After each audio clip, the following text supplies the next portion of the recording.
जय हिंद साथियों, स्वागत है आप सभी का संपूर्ण जी के जी चैनल पर। साथियों, अभी के क्लास में हम लोग देखेंगे बीएससीसी की जो नई वैकेंसी निकल करके आई है उसका हम लोग अभी के क्लास में प्रैक्टिस सेट को कंप्लीट करेंगे। और इसमें बीएससीसी में करेक्शन डेट भी निकाला गया है। अभी जो भी बच्चे का फॉर्म भरते वक्त गलत हुआ था उसके लिए करेक्शन डेट निकाला गया है। 18 जनवरी से करेक्शन डेट दिया गया है। आप लोग पूरा जो भी नोटिफिकेशन निकाला गया है आयोग के द्वारा, हमारे इसी चैनल पर नोटिफिकेशन का एक वीडियो अपलोडेड है, आप लोग जाकर के वॉच कर सकते हैं। इसी वीडियो का डिस्क्रिप्शन में लिंक दे दिया गया है और पहले के बीएससीसी के जितने भी क्लासेस कराए गए हैं सभी का लिंक इसी वीडियो में दिया गया है, आप लोग जाकर के वॉच कर सकते हैं। तो अभी के क्लास में एडुटेरिया पब्लिकेशन का बुक को हम लोग कंप्लीट कर रहे हैं, देखिए। और जिसका प्रैक्टिस सेट नंबर 2 है, 1 को हम लोगों ने पहले कंप्लीट कर लिया है। जो भी बच्चे चैनल पर नए हैं, पहले के सारे क्लासेस चैनल के प्लेलिस्ट में या फिर इसी वीडियो के डिस्क्रिप्शन में जाकर के वॉच कर सकते हैं। तो आइए इसको स्टार्ट करते हैं। देखिए, पहला नंबर जो क्वेश्चन है कह रहा है फ्यूज का सिद्धांत संबंधित है। फ्यूज का सिद्धांत संबंधित है, सही आंसर हो जाएगा। देखिए, विद्युत के ऊष्मीय प्रभाव से फ्यूज का सिद्धांत संबंधित है, option number A right answer हो जाएगा। विद्युत के ऊष्मीय प्रभाव से फ्यूज का सिद्धांत संबंधित है, option number A right answer होगा। नेक्स्ट क्वेश्चन है सेकंड नंबर क्वेश्चन, कह रहा है यदि एक गोलीय दर्पण को किसी द्रव्य में डुबोया जाता है तो उसकी फोकस दूरी, तो देखिए, तो उसकी फोकस दूरी जो है अपरिवर्तित रहती है, option number C right answer हो जाएगा। फोकस दूरी गोलीय दर्पण का एक गुण होता है, इसीलिए फोकस दूरी में कोई अंतर नहीं होता है, अर्थात द्रव में डुबाने पर अपरिवर्तित रहती है, option number C right answer होगा। नेक्स्ट क्वेश्चन है थर्ड नंबर क्वेश्चन, कह रहा है प्रकाश तरंगों के एक माध्यम से दूसरे माध्यम में जाने पर जो चर यानी कि वेरिएबल्स प्रभावित होते हैं वो है, तो कौन कौन से हैं, सही आंसर हो जाएगा वेग और तरंग दैर्ध्य हैं, option number A right answer हो जाएगा। प्रकाश तरंग के एक माध्यम से दूसरे माध्यम में जाने पर प्रकाश की आवृत्ति अपरिवर्तित रहती है, लेकिन उसका वेग और तरंग दैर्ध्य जो होता है यह बदल जाता है, option number A right answer होगा। नेक्स्ट क्वेश्चन है 4 नंबर क्वेश्चन, कह रहा है किस बिंदु पर फ़ारेनहाइट तापक्रम में सेंटीग्रेड तापक्रम का दोगुना होता है, सही आंसर हो जाएगा 160 डिग्री सेल्सियस। किस बिंदु पर पूछ रहा था, तो 160 डिग्री सेल्सियस पर फ़ारेनहाइट तापक्रम में सेंटीग्रेड तापक्रम का दोगुना होता है, option number C right answer हो जाएगा। नेक्स्ट क्वेश्चन 5 नंबर क्वेश्चन, एक हॉर्स पावर में कितने जूल सेकंड होते हैं, तो देखिए एक हॉर्स पावर में पूछ रहा है तो 746 जूल सेकंड होते हैं। एक हॉर्स पावर में 746 जूल पर सेकंड होते हैं। और इसके साथ याद रखिएगा साथियों, यहाँ पर एक हॉर्स पावर पूछ रहे हैं, मगर एक वाट में अगर पूछ दे कितना होता है तो ध्यान में रखिएगा एक वाट इक्वल टू 1 जूल होता है, ठीक है, 1 जूल पर सेकंड होता है, इसको ध्यान रखिएगा।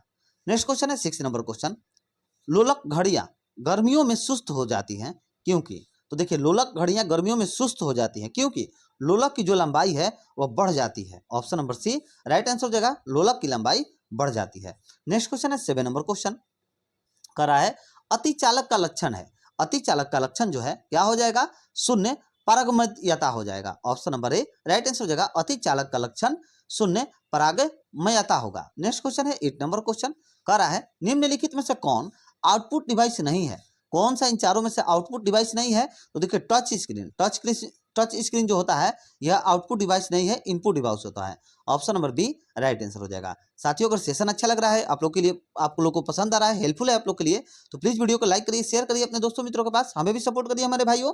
आप लोगों से रिक्वेस्ट है प्लीज हमें भी सपोर्ट करिए ताकि हम आप लोगों के लिए हर नोटिफिकेशन ला सके और आप लोगों के लिए हर एग्जाम्स की प्रैक्टिस सेट उपलब्ध करा सके।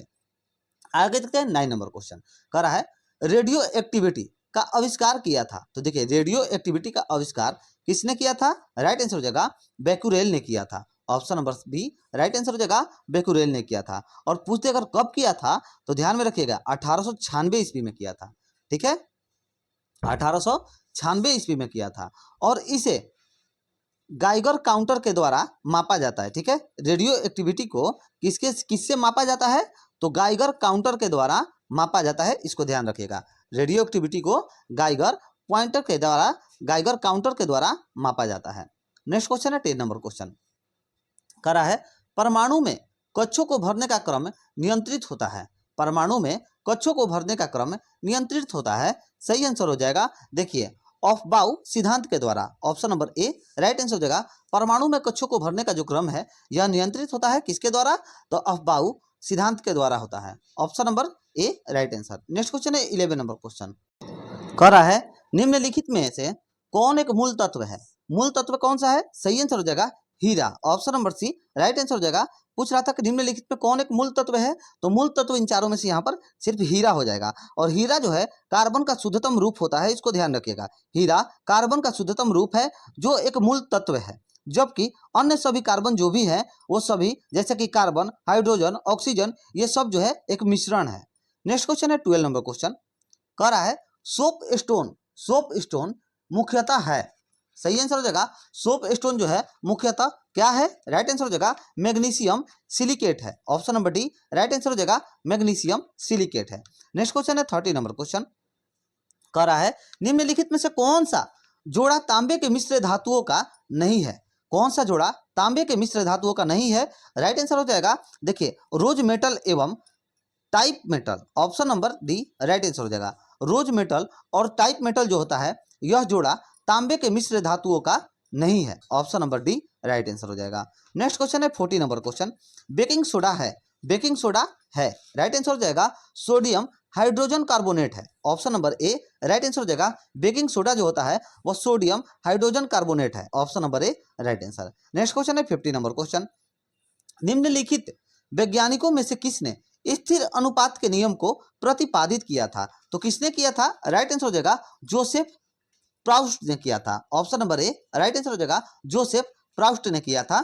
देखिए स्थिर अनुपात के नियम का प्रतिपादन 1787 में, 57 में नहीं 1787 में, ध्यान में रखिएगा यहां पर लिख दे रहे हैं। स्थिर अनुपात के नियम का प्रतिपादन 1787 ईस्वी में जोसेफ प्राउस्ट ने किया था, इसको ध्यान रखिएगा कब किया था, 1787 में किया था। नेक्स्ट क्वेश्चन है 60 नंबर क्वेश्चन, करा है मॉर्फिन किससे प्राप्त होता है, तो मॉर्फिन जो होता है मॉर्फिन फल से प्राप्त होता है। Option number C right answer हो जाएगा मॉर्फिन जो होता है वह फल से प्राप्त होता है।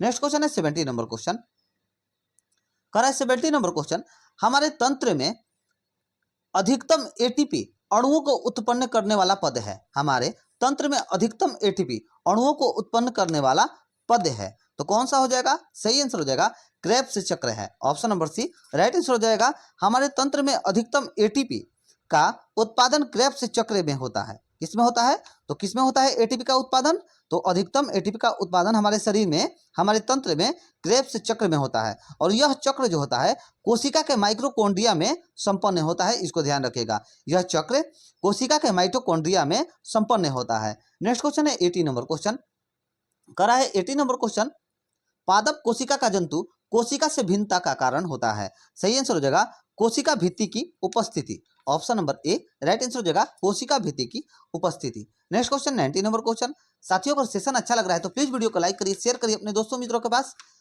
कर है 90 नंबर क्वेश्चन कि चींटियों के अध्ययन को क्या कहा जाता है, तो देखिए चींटियों को अध्ययन को जो है क्या कहा जाता है, तो मर्मी कोलोजी कहा जाता है, मर्मी कोलोजी कहा जाता है चींटियों के अध्ययन को। Option number A right answer. Next question है 20 नंबर क्वेश्चन, करा है कौन सा अंग वसा को तोड़कर कोलेस्ट्रॉल बनाता है, तो कौन सा अंग होता है जो कि वसा को तोड़ करके कोलेस्ट्रॉल को बनाता है, राइट आंसर हो जाएगा यकृत है।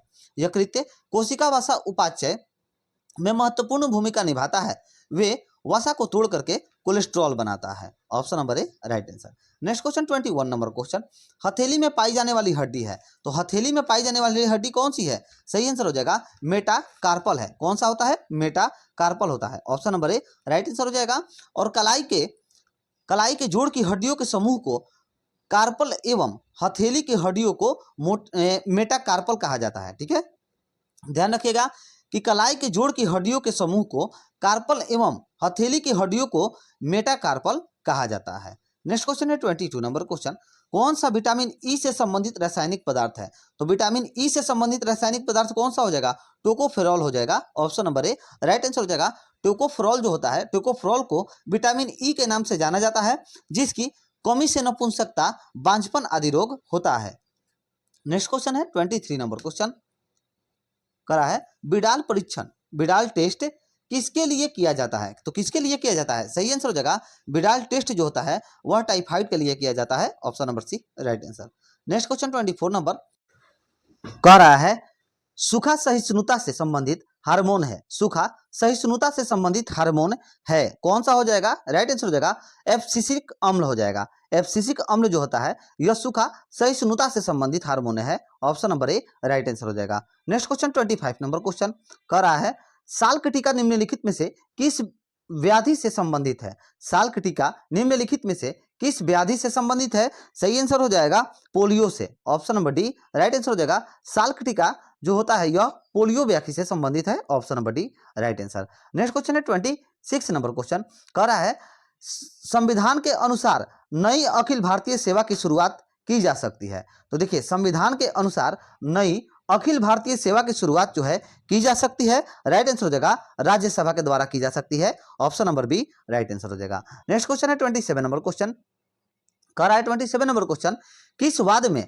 सर्वोच्च न्यायालय ने स्पष्ट किया कि मूल अधिकार एवं नीति निर्देशक तत्व एक दूसरे से पूरक है? तो किस वाद में? सही आंसर हो जाएगा मिनर्वा मिल्स वाद में। Option number C right answer हो जाएगा मिनर्वा मिल्स वाद 1980 में। कब? याद रखिएगा, तो 1980 में सर्वोच्च न्यायालय ने यह स्पष्ट किया कि मूल अधिकार एवं नीति निर्देशक तत्व एक दूसरे के पूरक हैं। Option number C right answer हो जाएगा। नेक्स्ट क्वेश्चन 28 नंबर क्वेश्चन, कह रहा है 28 नंबर क्वेश्चन साथियों कि राष्ट्रीय आपात के उद्घोषणा के समय संसद निम्न में से किस अनुच्छेद के तहत राज्य सूची के विषय पर कानून बना सकती है? तो किस अनुच्छेद के तहत? राइट आंसर अनुच्छेद 250 के तहत। Option number B right answer हो जाएगा। और देखिए अनुच्छेद 250 के अंतर्गत उपबंध है कि आपात उद्घोषणा के समय संसद राज्य सूची के विषय पर कानून बना सकती है। नेक्स्ट क्वेश्चन है 29 नंबर क्वेश्चन, कह रहा है निम्नलिखित में से कौन भारतीय संविधान के समवर्ती सूची में नहीं है? तो देखिए भारतीय संविधान के समवर्ती सूची में कौन सा नहीं है? राइट आंसर हो जाएगा सार्वजनिक व्यवस्था नहीं है। Option number D right answer हो जाएगा। सार्वजनिक व्यवस्था जो है यह भारतीय संविधान के समवर्ती सूची में नहीं है। Option number D right answer हो जाएगा। और ध्यान रखिएगा कि सार्वजनिक व्यवस्था राज्य सूची का विषय है। किसका है? तो राज्य सूची का विषय है। और यहां पर कह रहा था कि समवर्ती सूची का, तो समवर्ती सूची का नहीं है, किसका है? राज्य सूची का है। इसको ध्यान में रखिएगा। नेक्स्ट क्वेश्चन है 30 नंबर क्वेश्चन, कह रहा है निम्न में से कौन राष्ट्रपति के प्रसाद पर्यत पर पद धारण नहीं करता है? तो कौन सा नहीं करता है? राइट आंसर हो जाएगा लोकसभा के अध्यक्ष नहीं करता है। Option number C right answer. Next question है 31 नंबर क्वेश्चन, निम्नलिखित में से किसकी सिफारिश पर केंद्र द्वारा राज्यों को वैधानिक अनुदान दिए जाते हैं? तो किसके द्वारा? राइट आंसर वित्त आयोग के द्वारा। Option number C right answer. Next question है 32 नंबर क्वेश्चन, कह रहा है निम्न में से कौन भारत में सरकार के संसदीय स्वरूप की विशेषता को व्यक्त करता है? तो कौन करता है भारत में? सही आंसर हो जाएगा कार्यपालिका के विधायिका के प्रति उत्तरदायी होना। Option number D right answer हो जाएगा। और भारत में कार्यपालिका संसद के निचले सदन लोकसभा के प्रति उत्तरदायी होती है। यह भारत में संविधान के संसदीय स्वरूप को व्यक्त करता है। नेक्स्ट क्वेश्चन है 33 नंबर क्वेश्चन, कह रहा है भारत के निम्नलिखित राज्यों में से किस राज्य की विधानसभा की सीटों की संख्या सर्वाधिक है? तो किस की है? सही आंसर हो जाएगा पश्चिम बंगाल की। पश्चिम बंगाल की जो है सबसे ज्यादा विधानसभा की सीटों की संख्या सर्वाधिक है। ठीक है, पश्चिम बंगाल में सबसे ज्यादा विधानसभा की सीटें हैं। और कितनी है? तो ध्यान में रखिएगा 294 है। ध्यान रखिएगा कितनी है? तो 294 है। और बिहार जो यहाँ पर दिया गया है, बिहार में विधानसभा की सीटें 243 है। 243 है बिहार में। देखिए सभी का यहाँ पर नोट कर दे रहे हैं, आप लोग नोट कर लीजिएगा। बिहार में 243 हो जाएगा। यहाँ पर जो है मध्य प्रदेश, तो मध्य प्रदेश में 230 हो जाएगा। तमिलनाडु में दिया गया है, तमिलनाडु में 234 हो जाएगा विधानसभा की सीटें हैं। और सबसे हाईएस्ट पश्चिम बंगाल का था, कितना था? 294 था। चलिए आगे बढ़ते हैं, देखते हैं 34 नंबर क्वेश्चन, निम्न युग्मों में से कौन सही सुमेलित है? कौन इनमें से सही सुमेलित किया गया है? राइट आंसर हो जाएगा देखिए अब्दुल कलाम आजाद हिंद स्वराज्य नहीं, गलत होगा। एनी बेसेंट न्यू इंडिया सही है। Option number B right answer हो जाएगा। देखिए एनी बेसेंट ने 1898 में, कब? नोट कर लीजिएगा 1898 में। एनी बेसेंट ने 1898 में सेंट्रल हिंदू कॉलेज की स्थापना की तथा 1907 में, कब? तो नोट कर लीजिएगा 1907 में इन्होंने थियोसॉफिकल सोसाइटी का अध्यक्ष भी चुना गया था इन्हें, एनी बेसेंट को। और जो है हिंद स्वराज, ठीक है, इसी तरह से हिंद स्वराज जो है महात्मा गांधी की पुस्तक है। हिंद स्वराज, यहाँ पर देखिए महात्मा गांधी का कौन सा पुस्तक दिया गया है? इंडिया विल्स फ्रीडम दिया गया है ना, तो इंडिया विल्स फ्रीडम जो है महात्मा गांधी का नहीं होगा, हिंद स्वराज है। ठीक है, महात्मा गांधी का कौन सा पुस्तक हो जाएगा? हिंद स्वराज। और फिर इंडिया विंस फ्रीडम ये जो है यह अब्दुल कलाम का हो जाएगा। अब्दुल कलाम का हिंद स्वराज नहीं होगा, कौन सा होगा? इंडिया विंस फ्रीडम जो है यह अब्दुल कलाम आजाद का हो जाएगा। और महात्मा गांधी का कौन सा हो जाएगा, तो हिंद स्वराज होगा। दोनों का उल्टा दे दिया गया था यहाँ पर, और सिर्फ एनी बेसेंट का जो है सीधा दिया गया था। एनी बेसेंट का पुस्तक का नाम न्यू इंडिया हो जाएगा। नेक्स्ट क्वेश्चन है 35 नंबर क्वेश्चन, आधुनिक बिहार का निर्माता किसे माना जाता है, तो आधुनिक बिहार का निर्माता जो है सच्चिदानंद सिन्हा को माना जाता है। Option number A right answer, Sachchidanand Sinha को आधुनिक बिहार का निर्माता माना जाता है। Option number A right answer. Next question 36 number question, Gandhi Irwin समझौता हुआ मुख्यतः रूप से, तो देखिए गांधी इरविन समझौता जो है यह मुख्यतः किस रूप से हुआ था, तो गोलमेज सम्मेलन में कांग्रेस की भागीदारी सहज करने के लिए हुआ था। Option number A right answer हो जाएगा।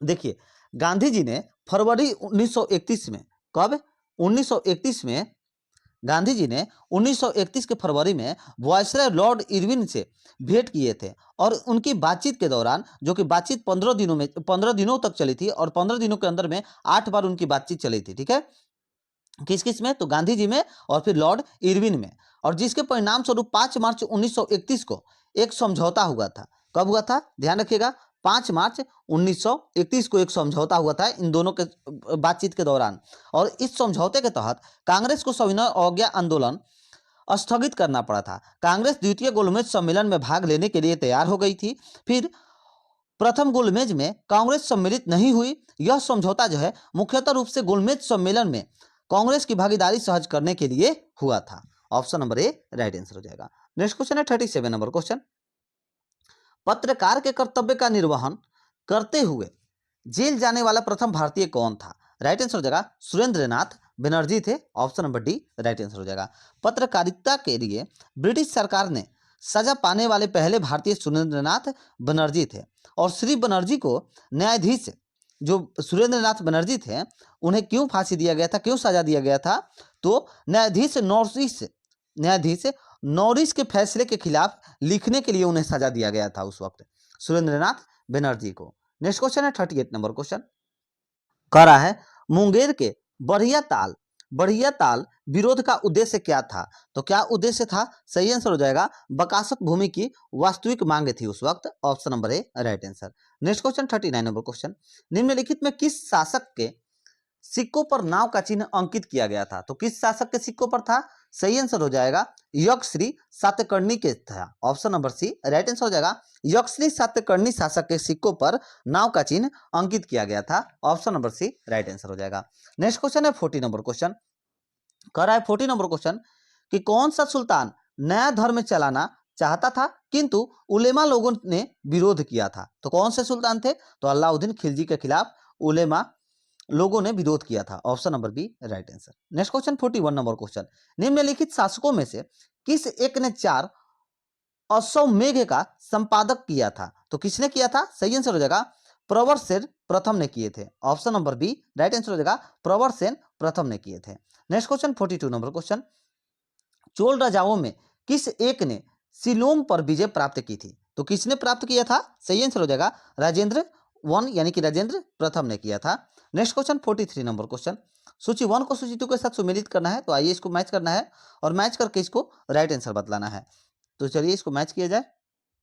देखिए ऋग्वेद का हो जाएगा, ऋग्वेद का स्रोत एवं प्रार्थनाएं हो जाएगा, यहाँ पर 4 नंबर हो जाएगा। यजुर्वेद का कौन सा होगा, यजुर्वेद का सामने ही है स्रोत एवं कर्मकांड हो जाएगा। सामवेद का हो जाएगा संगीतमय स्रोत होगा, यहाँ पर वो 1 नंबर में है। फिर अथर्ववेद का हो जाएगा तंत्र मंत्र एवं वशीकरण। ठीक है, तो यहाँ पर राइट आंसर हो जाएगा 4213 राइट आंसर आ रहा है। देखिए किस में दिया गया है, देखिए कुटे में ही दिया गया है 4213 कुटे राइट आंसर हो जाएगा। नेक्स्ट क्वेश्चन है 44 नंबर क्वेश्चन। साथियों अगर सेशन अच्छा लग रहा है तो प्लीज वीडियो को लाइक करिए, शेयर करिए अपने दोस्तों मित्रों के पास। 44 नंबर क्वेश्चन है, अशोक को सर्वप्रथम कहाँ का शासक नियुक्त किया गया था, तो कहाँ का किया गया था, तो उज्जैन का। बहुत बार ये पढ़ा चुके हैं, उज्जैन का होगा।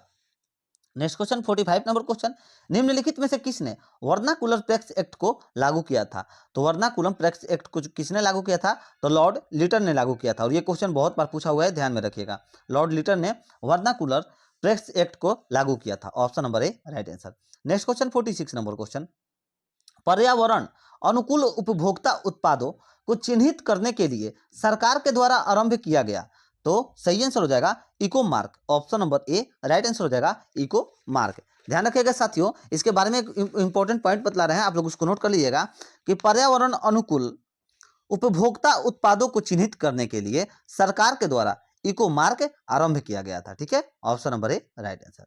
नेक्स्ट क्वेश्चन 47 नंबर क्वेश्चन, विश्व का विशालतम पारिस्थितिकी तंत्र निम्नलिखित में से क्या है? राइट आंसर हो जाएगा समुद्र है, option number D right answer. समुद्र जो है यह विश्व का विशालतम पारिस्थितिकी तंत्र है और पृथ्वी पर विद्यमान जल मंडल का 97% भाग जो है वह समुद्र है। ठीक है, 97% भाग समुद्रीय जल है पृथ्वी पर, और यह पृथ्वी के लगभग 71% सतह से ऊपर हो जाएगा। ठीक है, नेक्स्ट क्वेश्चन है 48 नंबर क्वेश्चन, करा है 48 नंबर क्वेश्चन, एक साधारण समुद्री आहार श्रृंखला का सही क्रम क्या है? तो देखिए, एक साधारण समुद्री आहार श्रृंखला का सही क्रम कौन सा हो जाएगा? देखिए, डायटम, हेरिंग और फिर क्रस्टेशियाई हो जाएगा, option number D right answer हो जाएगा। डायटम, क्रस्टेशियाई, हेरिंग, डायटम, क्रस्टेशियाई, हेरिंग। देखिए यहाँ पर जो है पहले यहाँ पर क्रस्टेशियाई पहले होगा। ठीक है, ये हेरिंग लास्ट में होना चाहिए। यहाँ पर देखिए किसमें दिया है क्या? हाँ देखिए, डायटन, क्रस्टेशियाई और हेरिंग यहाँ पर है, ऑप्शन नंबर ए में है, ऑप्शन नंबर ए यहाँ पर राइट आंसर हो जाएगा, option number A right answer होगा। नेक्स्ट क्वेश्चन है 49 नंबर क्वेश्चन, प्रोजेक्ट टाइगर की शुरुआत कब हुई थी? तो देखिए, प्रोजेक्ट टाइगर की शुरुआत 1973 में हुई थी, option number B right answer हो जाएगा। और प्रोजेक्ट टाइगर जो है यह विश्व की बेहतरीन वन्य जीव परियोजना में से एक है। प्रोजेक्ट टाइगर विश्व की बेहतरीन वन्य जीव परियोजना में से एक है, जिसकी शुरुआत 1973 में की गई थी।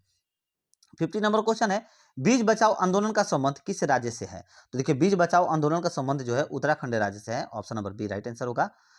भारत का सबसे बड़ा बाघ अभयारण्य निम्न में से कौन सा है? तो भारत का सबसे बड़ा बाघ अभयारण्य कौन सा है? सही आंसर हो जाएगा नागा अर्जुन सागर वन जीव अभयारण्य, option number B right answer. Next question 52 number question, अंग्रेजी साहित्य के लिए पहली बार ज्ञानपीठ पुरस्कार दिया गया था, कब दिया गया था? राइट आंसर 2018 में दिया गया था। 53 नंबर क्वेश्चन है, बर्फानी तूफान किस प्रकार की आपदा है? सही आंसर वायुमंडलीय है, option number A right answer हो जाएगा। देखिए, प्राकृतिक आपदाओं को 4 प्रकार से वर्गीकृत किया जा सकता है। पहले में हो जाएगा वायुमंडल, फिर हो जाएगा भौमिक हो जाएगा, फिर तीसरे पर जलीय हो जाएगा, चौथे पर जैविक हो जाएगा।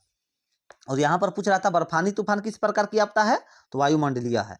नेक्स्ट क्वेश्चन है 54 नंबर क्वेश्चन, भारतीय प्रामाणिक समय निर्धारित किया जाता है। सही आंसर हो जाएगा 82 डिग्री 30 पूर्वी देशांतर से किया जाता है, option number D right answer हो जाएगा। ध्यान में रखिएगा, पूर्वी देशांतर से किया जाता है, पश्चिमी से नहीं किया जाता है। ठीक है, नेक्स्ट क्वेश्चन है 55 नंबर क्वेश्चन, कर रहा है वेगनर के महाद्वीप विस्थापन का सिद्धांत संबंधित है। तो देखिए, वेगनर के महाद्वीप विस्थापन का जो सिद्धांत है वह संबंधित है किससे? तो महाद्वीप एवं महासागरों की उत्पत्ति से संबंधित है, option number A right answer. Next question है 56 नंबर क्वेश्चन, करा है अटाकामा का मरुस्थल स्थित है। तो अटाकामा का जो मरुस्थल है यह स्थित है, राइट आंसर हो जाएगा दक्षिणी अमेरिका में स्थित है, option number D right answer. Next question 57 number question, निम्नलिखित में कौन सा युग में सही नहीं है? कौन सा युग में सही नहीं है? सही आंसर हो जाएगा, देखिए, पंपास का अर्जेंटीना सही है, डाउन्स का ऑस्ट्रेलिया सही है, वेल्ड अफ्रीका ये भी सही है, लानोज चिली गलत है, लानोज का क्या हो जाएगा? लानेज का वेनेजुएला हो जाएगा। लानोज घास मैदान जो है, यहाँ पर ये सब घास मैदान का नाम दिया गया है, पंपास घास मैदान है, डाउन्स घास मैदान है, वेल्ड्स भी घास मैदान है, लानोज जो है ये भी घास मैदान है। तो यहाँ पर लानोज का जो है वेनेजुएला होगा, चिली नहीं होगा, क्या हो जाएगा? लानोज का यहाँ पर वेनेजुएला होगा, चिली नहीं होता है। लानोज घास मैदान जो है किस देश का है? तो वेनेजुएला का हो जाएगा। नेक्स्ट क्वेश्चन है 58 नंबर क्वेश्चन, करा है 58 नंबर क्वेश्चन, करा है आश्चुतासम एवं निश्चुतासम निक्षेपणात्मक स्थलाकृति है। सही आंसर हो जाएगा भूमिगत जल की है। आश्चुतासम एवं निश्चुतासम जो है निक्षेपणात्मक स्थलाकृति है, भूमिगत जल की है, option number B right answer. Next question 59 number question, निम्नलिखित नगरों या फिर शहर में से कौन भारत का पिट्स वर्ग कहलाता है? कौन सा कहलाता है? सही आंसर हो जाएगा जमशेदपुर जो है भारत का पिट्स वर्ग कहलाता है। और ध्यान दीजिएगा साथियों कि भारत का पिट्स वर्ग जो है जमशेदपुर कहलाता है, और यह भारत का पहला इस्पात शहर है। ठीक है, जमशेदपुर भारत का पहला इस्पात शहर है। वर्ष 1907 में, ध्यान रखिएगा, वर्ष 1907 में टाटा स्टील प्लांट जमशेदपुर में स्थापना किया था। वर्ष 1907 में टाटा स्टील प्लांट जो है यह जमशेदपुर में अपनी स्थापना किया था, सबसे पुराना है ये। नेक्स्ट क्वेश्चन है 60 नंबर क्वेश्चन, वेलाडीला किस खनिज के उत्पादन के लिए प्रसिद्ध है? तो वेलाडीला जो है यह किस खनिज के लिए? तो लौह अयस्क के लिए, और वेलाडीला जो है छत्तीसगढ़ हो जाएगा, ठीक है, छत्तीसगढ़ में है। वेलाडीला किस खनिज के उत्पादन के लिए प्रसिद्ध है? तो लौह अयस्क के लिए है। नेक्स्ट क्वेश्चन 61 नंबर क्वेश्चन, निम्नलिखित में से किसका संबंध कथकली नृत्य से नहीं है? तो किसका संबंध नहीं है? राइट आंसर हो जाएगा, देखिए किसका संबंध कथकली से कह रहा है कि नहीं है, तो कृष्ण नायर का तो है, राधा मोहन का भी है, बी नारायण मेनन का भी है, मायाधर रावत का नहीं है। हाँ यही हो जाएगा, कह रहा था कि ना कौन सा नहीं है, तो मायाधर रावत का नहीं है, option number D right answer हो जाएगा। नेक्स्ट क्वेश्चन है 62 नंबर क्वेश्चन, कह रहा है विश्व स्तनपान दिवस प्रतिवर्ष कब मनाया जाता है? कब मनाया जाता है? सही आंसर हो जाएगा 1 अगस्त को मनाया जाता है। विश्व स्तनपान दिवस जो है प्रतिवर्ष यानी कि हर वर्ष कब मनाया जाता है? तो 1 अगस्त को मनाया जाता है, option number A right answer हो जाएगा। नेक्स्ट क्वेश्चन है 63 नंबर क्वेश्चन, रमन अनुसंधान केंद्र का मुख्यालय कहाँ स्थित है? देखिए रमन अनुसंधान केंद्र का मुख्यालय बेंगलुरु में स्थित है, option number B right answer हो जाएगा। और इसका स्थापना भी याद रखिएगा कि सीबी रमन के द्वारा किया गया था, ठीक है, ये रमन का, इसकी स्थापना किसके द्वारा किया गया था? तो सीबी रमन के द्वारा किया गया था। नेक्स्ट क्वेश्चन 64 नंबर क्वेश्चन करा है तेंजिंग नार्गे साहसिक पुरस्कार की शुरुआत किस वर्ष की गई थी? सही आंसर हो जाएगा 1993 में की गई थी। नेक्स्ट क्वेश्चन 65 नंबर क्वेश्चन कह रहा है शांति काल का सबसे बड़ा वीरता पुरस्कार कौन सा है? तो देखिए शांति काल के लिए सबसे बड़ा वीरता पुरस्कार अशोक चक्र होता है, option number C right answer हो जाएगा। और याद रखिएगा कि देखिए शांति काल के लिए वीरता पुरस्कार जो है सबसे पहले नंबर पर तो अशोक चक्र आता है, फिर उसके बाद कीर्ति चक्र दिया जाता है, फिर थर्ड नंबर पर आप लोग का शौर्य चक्र दिया जाता है शांति काल के लिए। ठीक है, इसी तरह से युद्ध काल के लिए भी पूछता है कि युद्ध काल का वीरता पुरस्कार सबसे सर्वोच्च कौन सा है? तो परमवीर चक्र सबसे पहले होता है, फिर होता है महावीर चक्र, फिर लास्ट में आता है आप लोग का ये वीर चक्र। ठीक है, चलिए 66 नंबर क्वेश्चन है पटना विश्वविद्यालय की स्थापना किस वर्ष की गई थी? सभी को पता होना चाहिए 1917 में की गई थी, option number B right answer हो जाएगा। नेक्स्ट क्वेश्चन है 67 नंबर क्वेश्चन, ऑपरेशन कावेरी का संबंध है? तो देखिए ऑपरेशन कावेरी का संबंध जो है भारत सूडान से है, option number B right answer हो जाएगा। भारत सूडान से ऑपरेशन कावेरी का संबंध है। मई 2023 में सूडान में मौजूद संकट के कारण भारत ने अपने नागरिकों को वहां से निकालने के लिए ऑपरेशन कावेरी की शुरुआत की थी, इसको ध्यान रखिएगा।